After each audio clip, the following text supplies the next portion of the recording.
there are growing calls for the president to be stripped of his power under the 25th Amendment. That includes at least one congressman from Arizona. They accuse President Trump of inciting the mob that stormed the Capitol Wednesday, resulting in those violent scenes we saw.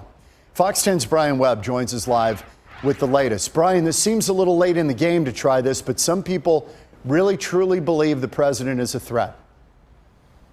And Congressman Greg Stanton is one of them. He was in the Capitol yesterday when the mob broke into the building. He's now on a long list of Democrats with a few Republicans.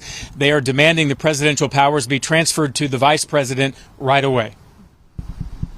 The vice president can invoke the 25th Amendment today, and if the cabinet votes, he's gone. They should do it now. The calls are coming from the top of the Democratic Party down through its ranks, like Congressman Greg Stanton of Phoenix.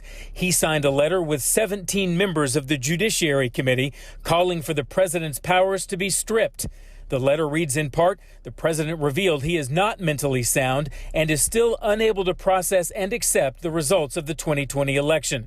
They consider him a danger to democracy. We tell our clients when we're talking to them, play your game, don't play the other guy's game. Chuck Coughlin is a political consultant in Arizona with more than 2 decades of battle scars to show for it. He says punishing the president now plays right into his hands. Would focus all of our attention back on him, which is exactly where the president wants it, rather than on the Biden's inaugural. And pulling it off in 13 days is a tall order.